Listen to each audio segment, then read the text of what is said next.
Kabut ini terlihat hampir setiap hari ketika matahari terik di ibu kota. Itu yang namanya haze. Siang Terutama hari, siang hari, ketika kalau udah jam terik. 11, 12, jam 1, jam 2, itu diselimuti sama haze. Kalau kita pergi ke Pulau Seribu, lihat Jakarta itu kelihatan sekali. Pakar kesehatan masyarakat Profesor Umar Fahmi menjelaskan kepada saya, haze yang dimaksudnya bukanlah sekedar kabut. Ini adalah bentuk pencemaran yang tak terdeteksi alat yang ada. Dari kombinasi berbagai macam polutan haze itu, dan itu agak sulit untuk, itu nggak ada di parameter yang di dekat Bundaran HI itu nggak ada. Tak satu pun dari 5 alat pengukur polusi di ibu kota yang mengukur haze. Bahkan salah satu alat yang saya pantau menyebutkan udara ibu kota sehat. Kalau saya pribadi, saya tidak percaya itu. Tidak percaya kepada hasil pengukuran yang ada. Tidak percaya? Ya karena apa? Itu tidak mewakili Jakarta kalau menurut saya. Kita cukup melihat dari jumlah kendaraan bermotor dan kejadian kemacetan lalu lintas. Karena secara teoritis, setiap ada kemacetan, jumlah polutan atau bahan pencemar udara yang dikeluarkan itu bertambah besar dan bertambah beracun. Tapi Kepala Laboratorium Badan Pengelola Lingkungan Hidup Daerah Jakarta, Joni Tagor, menganggap alat-alat pemantau ini bisa diandalkan untuk mengukur polusi Jakarta dan sekitarnya. Kalau untuk lokasi atau pemukiman yang di pinggiran Jakarta, apakah memiliki kadar yang sama, tingkat yang sama? Bahwa alat yang kita miliki ini, yang DKI miliki, itu adalah kemampuannya adalah dengan radius 5 km.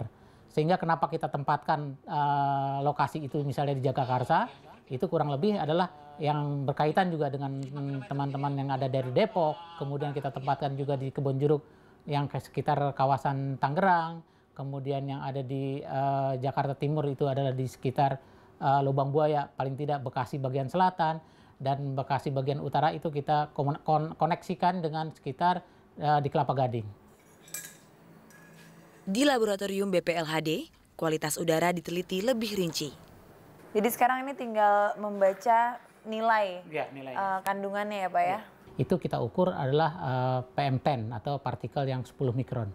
Terus untuk kimiawi yang lain seperti misalnya adalah NOx, natrium oksidasi, kemudian ada juga CO, kemudian ada SO2 atau sodium dioksida.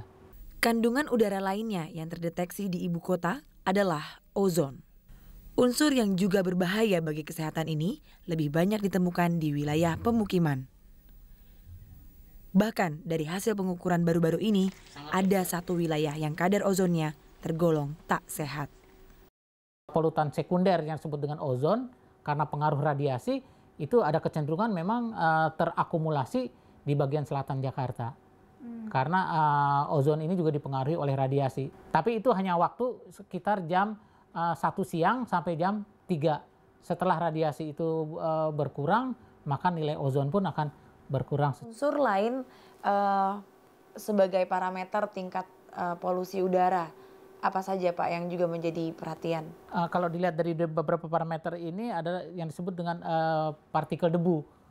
Partikel debu untuk ukuran 10 mikron.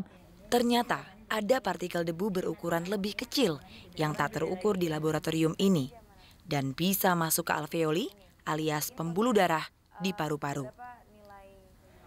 Seperti hasil pantauan Hudiono, dokter spesialis okupasi yang menangani kesehatan pekerja. Jadi semakin kecil, dia masuknya akan semakin jauh. Jadi misalnya saja debu-debu ukuran 1-5 mikron, dia bisa sampai ke alveoli. Ya. Partikel debu sekecil ini dihasilkan dari 20 juta lebih kendaraan bermotor di ibu kota. Mulai dari dalam mesin sendiri memproduksi partikel, kemudian juga gesekan ban dengan jalan raya, kemudian rem, kanvas rem, kemudian macam-macam itu juga ada bakteri, ada virus yang kecil-kecil. Jika terhirup, partikel-partikel dalam udara akan mengendap di dalam tubuh. Dampak terburuknya tak pernah saya bayangkan berasal dari polusi yang tak kasat mata. Gas bensin itu akan diserap ke dalam alveoli, namanya gelembung-gelembung ini, dan akan dialirkan ke seluruh tubuh, termasuk ke dalam sumsum tulang. Karena pembentukan sel darah ada di dalam sumsum tulang. Nah, salah satu penyakitnya adalah misalnya leukemia. Jadi sel darah putihnya tumbuh dengan tidak terkendali. Kan kita punya penyaring dalam hidung ya. Betul. Apakah itu berfungsi Itu juga efektif? bermanfaat. Jadi untuk partikel-partikel debu yang ukurannya biasanya lebih besar dari 10 mikron, oleh karena itu bulu itu nggak boleh cabutin. Ada sejumlah profesi yang justru mengharuskan seseorang berada di titik paling rawan polusi. Salah satunya polisi lalu lintas, yang menurut aturan harus bertugas selama 8 jam di jalanan.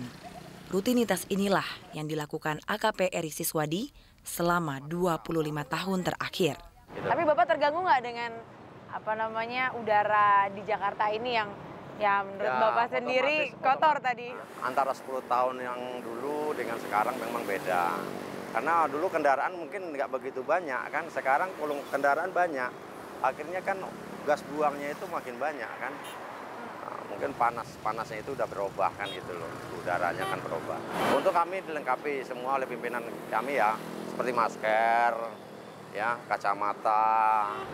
Kalau gejala ringan saja Pak, misalnya seorang anggota polisi itu lama di lapangan mengatur lalu lintas, itu apa efeknya Ya terhadap paling kesehatan? pilek, batuk gitu aja. Sesak? Sesak enggak, sesak ada juga, tetapi kan kita ada alat oksigen yang kita hirup nanti setelah kembali ke pos. 2 jam pengaturan anggota kembali ke pos, bergantian dengan rekannya mengambil oksigen gitu loh Mbak, dihisap oksigennya, udah ada oksigen. Profesi lainnya yang juga rentan terpapar polusi adalah petugas SPBU. Jika tadi dokter bilang ada kandungan timbal, apakah petugas SPBU juga termasuk kelompok yang rentan? Itu ternyata masih ditemukan, meskipun sudah mengklaim bahwa itu bebas timbal. Apa penyakit ringan sampai berat yang dihasilkan dari gas polutan tadi? Iritasi tenggorokan, seperti gejala batuk, seperti orang flu begitu, yang kita kenal sebagai ISPA, infeksi saluran pernafasan atas. Atau yang lebih berat dari itu, misalnya saja ke lebih bawah ke dalam paru, yaitu misalnya timbulnya bronkitis, kemudian penyakit-penyakit yang juga dalam tanda kutip dalam jangka panjang bisa menimbulkan kanker. Taman-taman kota ini bisa mengurangi kadar pencemaran udara. Idealnya, sebuah kota besar memiliki 30% ruang terbuka hijau. Sementara Jakarta, 90% wilayahnya adalah hutan beton dan jalanan beraspal. Dari beberapa survei yang sudah dilakukan, jadi tingkat polusi di desa-desa itu rendah. Jadi dengan kata lain di Jakarta bisa 10 kali sampai 100 kali tingkat polutannya dibandingkan 10 sampai 100 kali dibandingkan daerah di desa yang betul-betul asri, hijau, masih jarang kendaraan. Ruang terbuka hijau, kalau menurut saya itu jelas akan memberikan kontribusi yang baik karena beberapa pohon menjadi absorben utama. Seperti kita sudah teliti, beberapa teman meneliti, itu pohon angsana itu bagus, panjang Jalan Sudirman misalnya itu kan, itu dia absorben. Yang kedua adalah air mancur, permukaan air yang luas itu jelas akan mampu menyerap bahkan karbon monoksida yang sulit sekali berubah, itu juga akan mampu menyerap. Ada satu contoh negara tidak Pak yang memang dia berhasil menurunkan angka pencemaran udaranya? Saya pikir Tokyo yang paling baik. Jadi mulai mengganti energi menjadi ke listrik, kemudian ketat mengatur emisi dari kendaraan bermotornya sampai kepada disiplin orang-orangnya, lalu menyediakan infrastruktur transportasi massal. Sebenarnya setiap kendaraan di ibu kota, baik pribadi atau angkutan umum, harus melalui uji emisi seperti ini. Faktanya, masih banyak kendaraan yang beredar di jalanan ibu kota tak memenuhi standar. Baik, skenario terburuk untuk kualitas hidup warga Jakarta nih dok, kalau misalnya kondisi ini terus berlangsung bertahun-tahun mendatang. Skenario terburuk adalah meningkatnya penyakit-penyakit saluran pernafasan, meningkatnya kejadian-kejadian penyakit kanker, ya, dan juga penyakit infeksi.